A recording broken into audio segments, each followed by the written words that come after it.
आज Doubtnut app download करें। Doubtnut पर अपने सभी गणित, रसायन विज्ञान, भौतिक विज्ञान और जीव विज्ञान के डाउट्स का करो सफाया। बस प्रश्न की फोटो खींचो, एक ही प्रश्न को क्रॉप करो और तुरंत वीडियो सोल्यूशन पाओ। अभी डाउनलोड करें। यंग के द्विस्लिट प्रयोग में किसी एक व्यतिकारी तरंग के मार्ग में अपवर्तनांक 1.5 वाली कांच की पट्टिका रखने पर फ्रिंजें x दूरी से विस्थापित हो जाती है। यदि इस प्लेट को समान मोटाई के किसी अन्य प्लेट से प्रतिस्थापित कर दिया जाए तो फ्रिंजें 3/2 x से विस्थापित हो जाती है। द्वितीय प्लेट का अपवर्तनांक होगा A option 1.75, B 1.50, C 1.25, D 1। तो देखिए दोस्तों, यहाँ पर यंग का द्विस्लिट प्रयोग के बारे में पूछा गया है। थोड़ा सा इसका हम लोग इंट्रोडक्शन देखते हैं दोस्तों, यंग का द्विस्लिट होता क्या है। ठीक है, तो इसमें क्या होता है दोस्तों, देखिए ये एस हमारा मुख्य प्रकाश स्रोत होता है। ठीक है, ये एस जो है ना मुख्य प्रकाश स्रोत है। यहाँ से देखिए विभिन्न प्रकार के प्रकाश निकलेगी दोस्तों सभी दिशाओं में। अब इस प्रकाश को हम लोग S1 और S2 नाम के दो स्लिट से गुजारते हैं दोस्तों। ठीक है, स्लिट किसको बोलते हैं दोस्तों? स्लिट एक ऐसा वस्तु होता है जिसके बीच में ना क्या होता है, एकदम सकरा स्थान होता है दोस्तों। मतलब एकदम तंग गली जैसे बोलते हैं ना, एकदम कम चौड़ाई का एक स्थान होता है जिससे पास ये जो प्रकाश इससे निकल रही है ना, इसको पास कराया जाता है। ठीक है, तो इससे क्या होता है दोस्तों, अब ये यहाँ से जो प्रकाश तरंगे निकलेगी ना, वो सभी प्रकाश तरंगों का जो तरंग दैर्ध्य होगा ना, वो एक समान रहता है। ठीक है, और उनके बीच जो कलांतर होता है वो या तो शून्य या नियत मिलता है। ठीक है, तो इस तरह से S1 और S2 को हम लोग बोलते हैं कला संबंध स्रोत। ठीक है, तो कला संबंध स्रोत के लिए यही दो कंडीशन होता है दोस्तों, यहाँ पर मैंने लिखा है। पहले तो ये है दोस्तों कि कला संबंध स्रोत से जो प्रकाश तरंग निकलती है सभी का तरंग दैर्ध्य बराबर होना चाहिए। ठीक है, तो यहाँ पर जैसे जनरली दो प्रकाश स्रोत है दोस्तों, S1 और S2। ठीक है, तो देखिए दोनों से जो दो प्रकाश तरंग निकलेगी दोनों का तरंग दैर्ध्य बराबर होना चाहिए। मतलब λ1 बराबर λ2, दोनों बराबर होने चाहिए।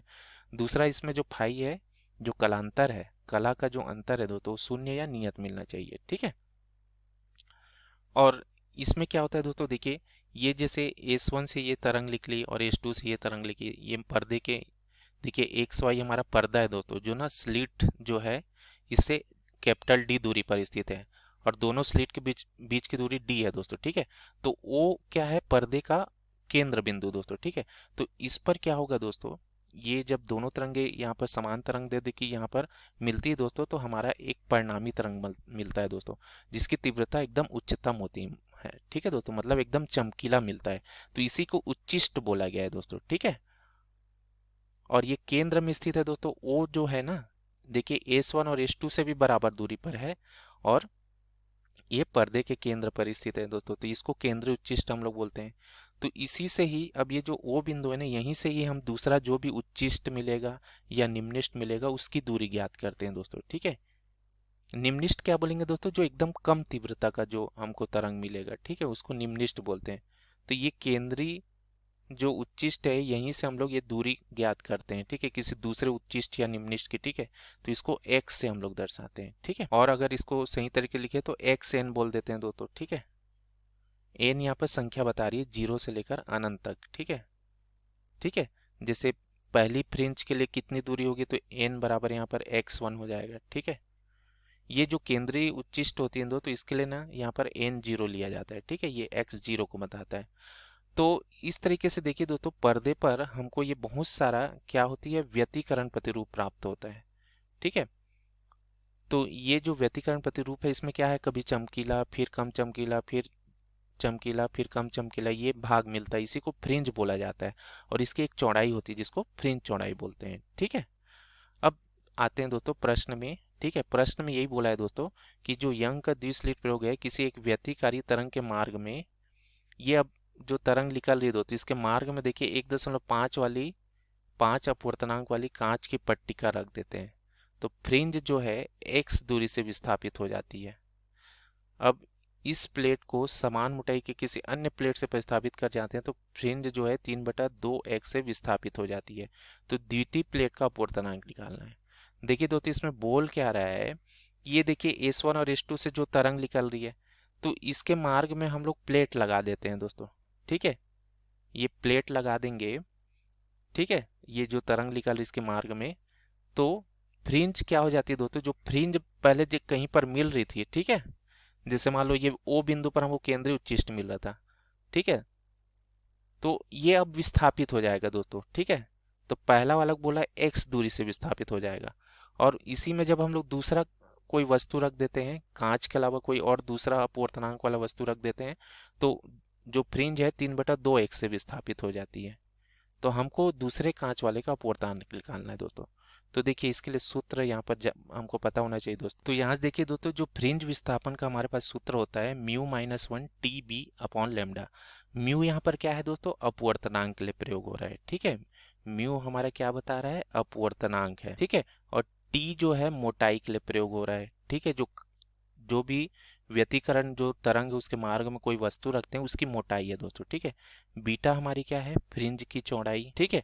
और लैम्डा यहाँ पर क्या बता रहा है दोस्तों, तरंग देखो, ठीक है दोस्तों। तो देखिए दोस्तों, पहले केस में क्या बोल रहा है कि जो फ्रिंज का विस्थापन होता है वो x दूरी हो जाता है, ठीक है। यहाँ पर तो पहले केस में क्या बोला है दोस्तों, x दूरी से विस्थापन हो जाता है, ठीक है। यहाँ पर क्या बोला है, म्यू हमारा कौन सा लिया है, 1.5 अपवर्तनांक वाला लिया है, ठीक है। और ऋण, और यहाँ पर इसकी मोटाई इस प्रश्न में दिया है क्या दोस्तों, तो मोटाई का वैल्यू इसमें पर्टिकुलर दिया नहीं है दोस्तों, ठीक है। बाकी जो दोनों वस्तु की जो मोटाई है उसको बराबर ही लिया है, ठीक है। और देखिए फ्रिंज चौड़ाई जो है दोस्तों, ये हमको बराबर चौड़ाई जो है सभी की बराबर ही मिलती है दोस्तों, ठीक है। जो दीप्त फ्रिंज बोल लीजिए या अदीप्त फ्रिंज बोल लीजिए, है ना। जो चमकीला वाला भाग है उसको दीप्त फ्रिंज बोलते हैं, जो कम चमकीला है उसको अदीप्त फ्रिंज बोलते हैं, या इसी को उच्चिष्ट या निम्निष्ट के रूप में बोलते हैं। तो चौड़ाई हमेशा बराबर होती है दोस्तों, ठीक है। तो दोनों के लिए चौड़ाई वही मिलेगी, और लैम्डा जो है तरंग दैर्ध्य वो बराबर ही होगा दोस्तों, क्योंकि कला संबंध स्रोत है, ठीक है। अब देखिए दूसरा केस में हमारा क्या बोले, ये देखिए दोस्तों, यहाँ पर मैंने इसको लिखा है, दूसरा केस में हमारा ना 3x/2 से विस्थापित हो जाता है। तो उस समय जो वस्तु हमने लिया है दोस्तों उसका अपवर्तनांक हमको ज्ञात करना है। तो इसको म्यू रख दिया हूँ और -1, और ये मोटाई तो बोला है दोस्तों समान मोटाई है, फ्रिंज चौड़ाई भी समान होगी, तरंग दैर्ध्य भी समान होगी। अब यहाँ पर हमको क्या करना है दोस्तों, समीकरण 2 भागित समीकरण 1 करना है।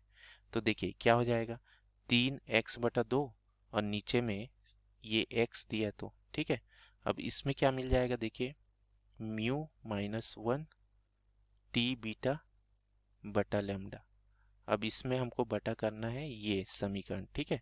तो इसको जब बटा में लेंगे दोस्तों तो लैम्डा ऊपर चला जाएगा, है ना। जब ये गुणा के रूप में हम लोग लिखेंगे तो लैम्डा ऊपर चला जाएगा, और ये हमारा कितना आ जाएगा दोस्तों, 1.5 ऋण 1, ठीक है।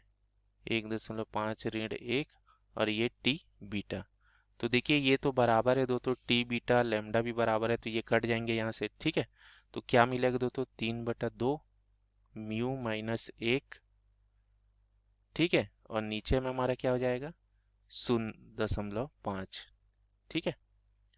यही मिलेगा दोस्तों 0.5, ठीक है। 0.5 को हम लोग क्या लिख सकते हैं दोस्तों, 1/2 μ-1 1/2, और इसको क्या लिख सकते हैं, ये 2 ऊपर जाएगा तो 2 μ-1।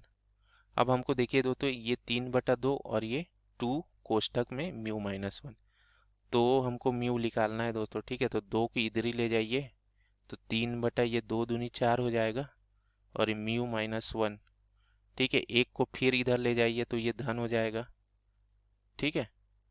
तो कितना आ जाएगा दोस्तों, 4 3 7 हो जाएगा ना। इसका लघुत्तम 4 होगा, यहाँ पर 4 आ जाएगा, 4 3 7/4। तो ये आया म्यू दोस्तों 7/4। और इसको अगर भाग करेंगे तो कितना आ जाएगा, 4 एकम 4, 4 दूनी 8, 4 एकम 4 एक बार में जाएगा, और ये 3 बचेगा, 4 7 28, 4 5 20। तो कितना आ रहा है दोस्तों, हमारा म्यू 1.75 आ रहा है दोस्तों, ठीक है। तो हमारा ऑप्शन कौन सा आ जाएगा दोस्तों, A option is the right answer. Thank you. कक्षा 6 से 12वीं से लेकर नीट, IIT, JEE वो एडवांस के लेवल तक 1 करोड़ से ज्यादा छात्रों का भरोसा। आज ही डाउनलोड करें डाउटनेट ऐप या व्हाट्सएप करें अपने सारे डाउट्स 8400 400 400 पर।